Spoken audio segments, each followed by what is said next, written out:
তোর যদি সত্যি তাতে ভালো লাগে তুই কাল থেকেই চলে যা তুলি। এরকম ভাবে তুই বাড়িতে মুখ গোমড়া করে বসে আছিস আমার একদম দেখতে ভালো লাগে না। 3-7 দিনের মধ্যে আমি চলে যাব তুলি, তোমার ঘাড়ে সব দায়িত্ব রেখে দিয়ে। আমি যেন ফিরে এসে দেখি ঠিক এরকমই আছে সবাই। আর আমি জানি তুমি যদি আমার মার দোকানটা জয়েন করো তুমি দোকানটাকে আরো বড় করতে পারবে। তুমি লেখাপড়া জানো, হিসেব নিকেশ জানো, তাতে তোমার সুবিধেই হবে। আর এভাবে যে মা তোমাকে পেয়ে যাবে, তোমার সাহায্য পেয়ে যাবে, মা তো ভাবতেই পারেনি। আসমান, একটা কথা বলার আছে, মানে বলতে পারো একটা আবদার আছে। আবদার?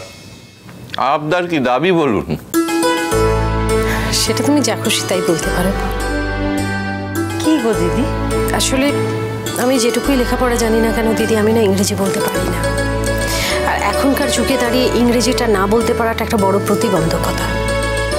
আমাকে তোতার বাবা এক জায়গায় পাঠিয়েছিলেন রান্না শেখার জন্য, সেখানে সবাই ইংরেজিতে কথাবার্তা বলছিল, আমার এত অসুবিধে হচ্ছিল। শেষে আমি ইশারায় সব কিছু বোঝাতে শুরু করি। তো সেভাবে তো চলতে পারে না। আমি যদি কোনোদিন, মানে আমি তো স্বপ্ন দেখতে ভালোবাসি, আমি একটা মানুষ এমন যে স্বপ্ন দেখতে ভালোবাসে। তো আমি যদি কোনোদিন বড় হই তখন আমার কাছে এমন মানুষজন আসবেন, এমন ক্লায়েন্ট আসবেন যারা হয়তো বাংলাই বলতে পারে না, সেক্ষেত্রে আমার তখন অসুবিধে হবে। সেই জন্যই আসমানকে বলছিলাম, আসমান আমাকে একটা ইংরেজি শেখার স্কুলে ভর্তি করে দেবে। Brilliant, brilliant! আপনি যে এইভাবে ভাবতে পেরেছেন। হাই, তুমি আর লেকচার দিও না তো। তুমি এক কাজ করো, লেকচার না দিয়ে না দিদিকে একটু পড়িয়ে দিতে পারো তো। ও দিদি, ঘরে এমন টিচার আছে, তুমি বাইরে যাবে কেন? ঘরে বসে পড়াশোনা করবে, তখন আর কেউ বলবে না যে এইবার সময় শেষ হয়ে গেছে, চলে যাও চলে যাও। একেবারে আরাম করে কাজকর্ম করে বাড়িতে এসে ভালো করে পড়াশোনা করবে। মানে উনি যদি আমার ছাত্রী হন আমি তো ধন্য হব। দাদা, আপনি যদি আমার মাস্টারমশাই হন আমিও তো ধন্য হয়ে যাব, কিন্তু আপনি এত ব্যস্ত দাদা। না না না, ব্যস্ততার কি আছে, ব্যস্ততার কি আছে? আমি আর ব্যস্ত নেই। এই তো আপনার মেয়ে, আপনার জামাই আমাকে নিদান দিয়ে দিয়েছে যে আমি আর কোনো টিউশনই করতে পারবো না। Straight to school, back to home, মানে মধ্যখানে আর কোনো টিউশনই করা যাবে না। আমি বাড়ি এসে তো বোর হব, তা সেখানে যদি আপনার মতো একজন ছাত্রী পাই আমি তো ধন্য হয়ে যাব। আপনি বরং একটা কাজ করুন, আপনি বাবার কাছে কিছুদিন ইংরেজিটা শিখে নিন, তারপরে না হয় আপনাকে আমরা একটা ইংরেজি শেখার স্কুলে ভর্তি করে দেবো। কিছুটা সড়গড় হয়ে যাবে, আপনারও সুবিধা হবে। ঠিক আছে, সেই ভালো। আমি কথা দিচ্ছি আমি ওনার মুখ রাখবো। মা, আমরা জানি তুমি পারবে, এটা নিয়ে আমাদের কারোর কোনো সন্দেহ নেই। তাহলে দাদা আর তো সময় নষ্ট করা যাবে না। হ্যাঁ, এমনিতেই আমার জীবনে তো প্রচুর সময় নষ্ট হয়েছে। আজকে আপনি স্কুল যাবেন, স্কুল থেকে ফিরে এসেই দেখবেন আপনার ছাত্রী রেডি। হ্যাঁ, আজ থেকেই আমরা শুরু করে দেব। আমি আজকেই আপনার স্কুলে ভর্তি হতে চাই। দিদি, তুমি দারুণ স্কুল বেচেছো আর দারুণ মাস্টারমশাই বেচেছো। বকে বকে তোমার মাথাটা খারাপ করে দেবে একেবারে। এই মানুষটা যদি একবার পড়াতে বসে না, ব্যাস ওর আর কোনো দিকে জ্ঞান থাকে না। দেখুন, আমি হয়তো সাধারণের মতো জীবন কাটিয়েছি, একটার বেশি দুটো জামা কিনতে পারিনি, ভালো করে সংসারের পেছনে খরচাও করতে পারিনি, আমার ছেলে মেয়েদের ভালো করে খাওয়াতে পারিনি। কিন্তু একটা কথা জানেন, আমি কিন্তু সবসময় চেয়েছি আমার ছেলে মেয়েরা শিক্ষিত হোক। এই সারা পৃথিবীতে আমার আমার আমার অনেক ছাত্র আছে, আমি অনেক ছাত্র তৈরি করেছি জানেন। এই যে যখন ওই টিচার্স ডে হয় বা বিজয়ের পরে যখন ফোনটা বেজে ওঠে, ফোনটা তুলে যখন শুনেছি প্রণাম নেবেন, আমি আপনার অমুক ছাত্র বলছি, তারা যখন ফোন করে আমাকে উইশ করে, আমার মনে হয় যে যাক, আমার শিক্ষাটা ওদের জীবনে কাজে লেগেছে। আর সেটাই তো আমার জীবনের সার্থকতা, তাই না? দেখুন, ছোট্ট একটা জীবন, পদ্ম পাতায় জল, আজ আছি কাল নেই। আমি তো একজন সাধারণ মানুষ, আমি তো অমর নই, কিন্তু আমার এই শিক্ষা, ওই শিক্ষার মধ্যে আমি তো আমার ছাত্রদের মধ্যে চিরকাল বেঁচে থাকবো। হ্যাঁ, এটাই বা কম কিসের বলুন? হ্যাঁ, একদম ঠিক। শোনো, আমি আর পাচ্ছি না, যেটুকু খাবার আমি খেয়ে নিয়েছি এই খাবারগুলো তুলে রাখো, আমি এসে খাবো। আবার এসে খাবি মানে? দেখেছো বৌমা, আমি না একদম বিরক্ত হয়ে যাই। আর এই দেখো দই মিষ্টিটা পর্যন্ত খেলো না।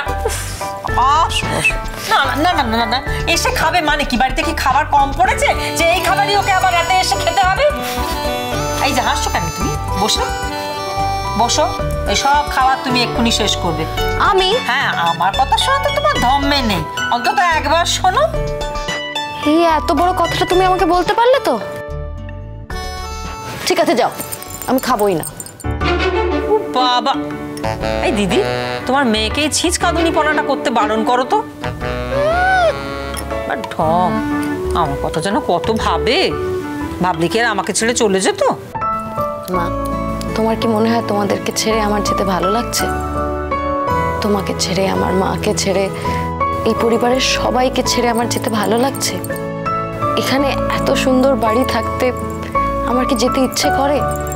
তুমি বলো, এটা তো আমার স্বপ্নের বাড়ি। স্বপ্নের বাড়ি কি শুধু ইট কাঠ পাথর দিয়ে সেজে ওঠে মা? স্বপ্নের বাড়ি সেজে ওঠে মানুষ দিয়ে। আর ঠিক সেইভাবে এই বাড়িটা সাজানো হয়েছে। দেখো, ইট কাঠ পাথর দিয়ে আমরা একটা অনেক বড় সুন্দর বাড়ি ভবিষ্যতে বানাতেই পারি, যে কেউ পারে, পয়সা থাকলেই পারে। কিন্তু সেই বাড়িটা যে স্বপ্নের বাড়ি হয়ে ওঠে তা তো নয়। তুমি বুঝতে পারছো না না মা, সবাইকে ছেড়ে যেতে আমার কতটা কষ্ট হচ্ছে। আমার যেতে ইচ্ছে করছে না মা, একদম যেতে ইচ্ছে করছে না। কিন্তু আমি দুটো কারণে যেতে বাধ্য হচ্ছি। প্রথম হলো আমার বাবাকে একটা সঠিক জবাব দেওয়ার জন্য। আমি চাই না বাবা এটা ভাবুক যে আমি আসমানকে বিয়ে করে ভুল করেছি, যে আমার কোনো ক্ষতি হয়েছে। আর দ্বিতীয় কারণ হচ্ছে তোমার ছেলের চাপে পড়ে আমি বিদেশ যেতে বাধ্য হচ্ছি।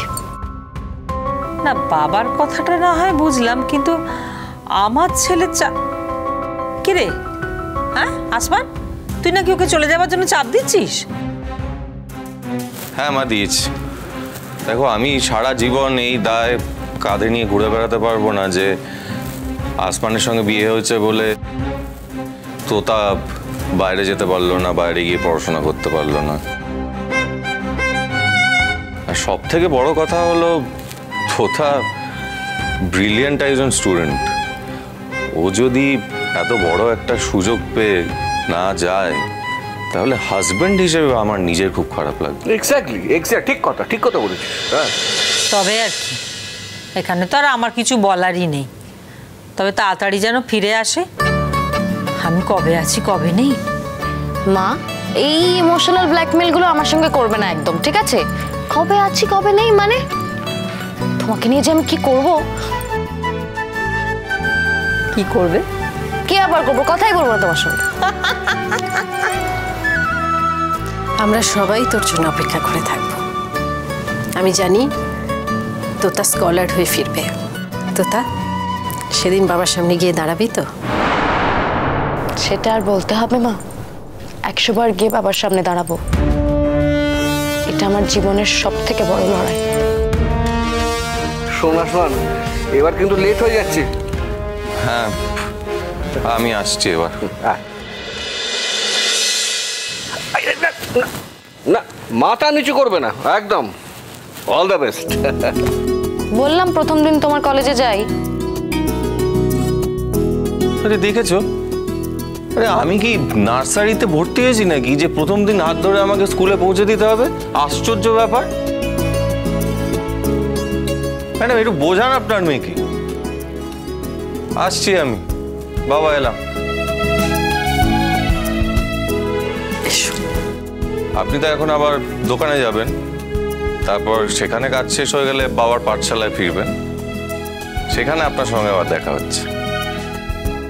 বাবার পাঠশালা বলে ছোট করো না, দেখবে এই বাবার পাঠশালা থেকে কিরকম উজ্জ্বল একজন ছাত্রী বেরোয়।